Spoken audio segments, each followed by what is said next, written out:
नमस्कार। चलिए आज एक ऐसे आइडिया पर बात करते हैं जो सुनने में शायद थोड़ा उल्टा लगे कि बहुत ज़्यादा आराम और सेफ महसूस करना ही असल में सबसे बड़ा रिस्क है। अब ये बात सुनने में थोड़ी हार्श लग सकती है, लेकिन इसके पीछे एक बहुत गहरी इकोनॉमिक और साइकोलॉजिकल सच्चाई छिपी हुई है। और यहाँ पॉवर्टी या गरीबी का मतलब सिर्फ पैसों की कमी नहीं है। नहीं, ये गरीबी है स्किल्स की, मौकों की, ग्रोथ की। और इसकी शुरुआत ठीक वहीं से होती है जहां आराम अपनी जड़ें जमा लेता है। तो ये कंफर्ट जोन आखिर है क्या? देखिए, ये कोई भी ऐसा रूटीन या सिचुएशन है जहां हम सेफ महसूस करते हैं। क्यों? क्योंकि वहां कोई रिस्क नहीं है, कुछ नया सीखने की जरूरत नहीं है और मेहनत भी बस उतनी है जितनी रोज करते आए हैं। कोई चैलेंज ही नहीं है। इस पूरी प्रॉब्लम की जड़ को समझने के लिए एक बहुत ही सिंपल लेकिन पावरफुल मेटाफर को देखते हैं।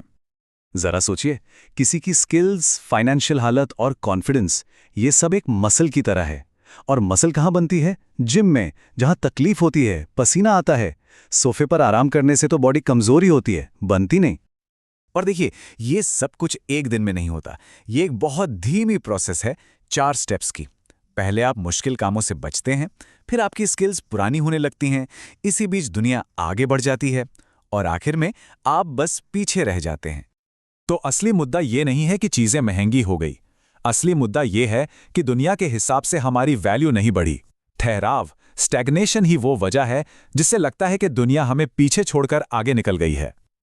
लेकिन एक सवाल मन में जरूर आता है, अगर कंफर्ट जोन इतना ही बड़ा जाल है तो ज्यादातर लोग उसी में क्यों फंसे रहते हैं?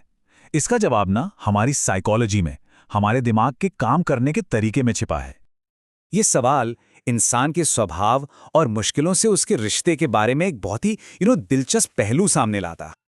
और सच कहूं तो चौंकाने वाली बात यही है, लोग कंफर्ट जोन में इसलिए नहीं रहते कि वो बहुत अच्छा है, बल्कि इसलिए रहते हैं क्योंकि वो जाना पहचाना है।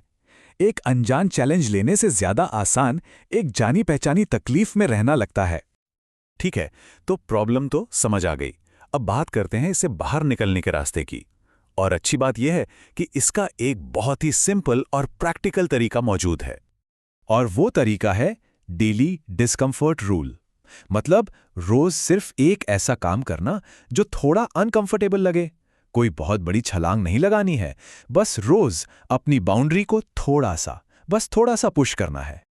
अब ये अनकंफर्टेबल काम कुछ भी हो सकता है, जैसे किसी चीज का दाम कम करवाना, किसी सीनियर से सलाह मांगना, किसी नए कोर्स का पहला लेसन शुरू करना, या कोई ऐसी बातचीत करना जिसे हम टाल रहे हैं। कुछ भी जिसमें थोड़ा डर लगे या थोड़ी ज्यादा हिम्मत चाहिए हो। इस छोटे से रोज के चुनाव का लॉन्ग टर्म में क्या असर होता है? चलिए एक छोटा सा थॉट एक्सपेरिमेंट करते हैं और देखते हैं कि 5 साल बाद जिंदगी कैसी दिख सकती है।